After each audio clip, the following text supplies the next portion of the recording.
All right, so this is the unit. It should be on. Basically, this is the electrical part, electrical panel side, and then this is the DC panel side. You can see it's currently charging. This is what it should look like. There's two EV chargers that can be plugged in. These are the breakers for each EV charger. They're labeled. Essentially, this is the display for the rooftop solar, just the rooftop solar. These breakers should always be on. This breaker should be on. This is what turns on the inverters. As far as what you should be touching on the electrical panel, the only thing that should be left off is 12. That's the ventilation for the fire panel, and you should only turn that on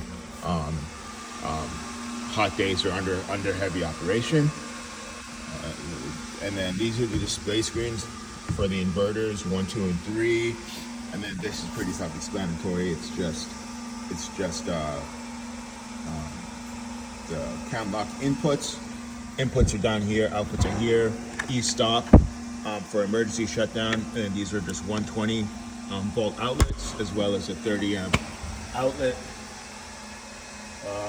The EV charger is bundled up here, and there's a Tesla adapter already bundled with it, and the breaker for that should always be on, so that's not a worry. And there's an Emporia app if you are the operator on site and you want to monitor the charging. Around the side of the unit is the genset input.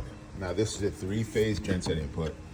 You can either use this proprietary output, or you can have a cam lock to this adapter, which would just be the 3-phase, the neutral, and the ground.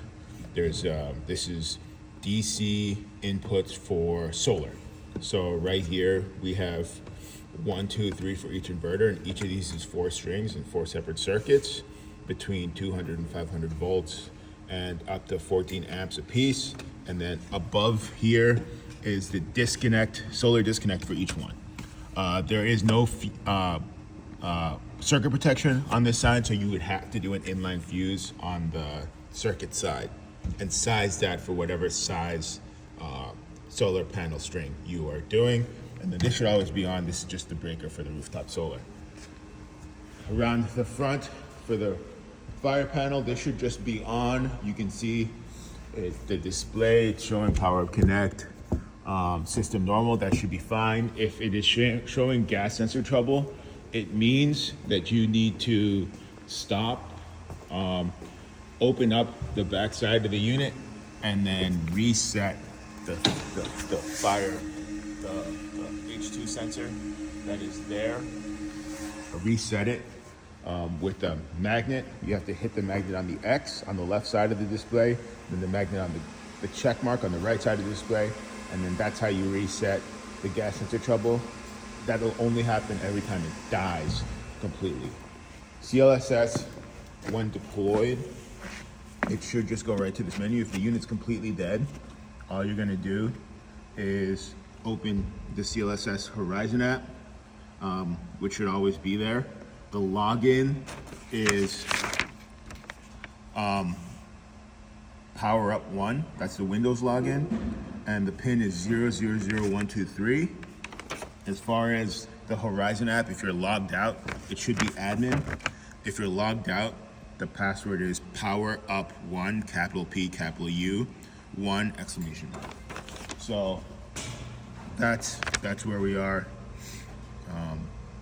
for CLSS. So once the CLSS is working, it should just mirror what's on the fire panel. So you can see now it's also showing system normal, and that's essentially how it should be working.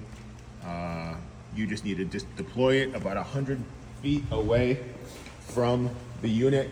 There is a row of Ethernet. It's powered through PoE.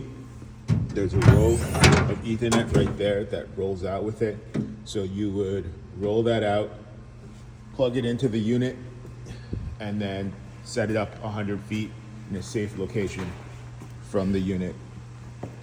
And yeah, that's it. Upon shutdown, all you would have to do is unplug everything, reduce the load. when you're deployed and anytime you're out, you're going to want to open up the solar panels. You just hit that button. The switch left is for deploying, and then you'll see the solar panels go out. And then when they're fully out, you should see on the solar panel display output, you should see some voltage going in. Or when they're fully deployed, we want them to be mostly fully deployed almost every time, just to help charge up the batteries, even in the background. So that's a rough overview of the setup. Before you leave, you want to make sure that the solar panels are retracted. You want to make sure that there's no loads at all coming from any of the circuits. Do a walk around of the trailer and make sure everything is off, everything is cinched down. You want this door to always be locked, especially when underway, either with lock. You want to make sure CLSS is stowed and deployed. Where before you leave, this has a key with a lock on it, and that's for this unit. The side doors should all be locked and all be closed before leaving, and you should never have to open these side doors for any operational use. These side doors are just for maintenance use only. Make sure the trailer is chalked, and then before you set up, and once you're leaving, make sure the chocks are put away. Yeah, and so that's the main operational use of the unit.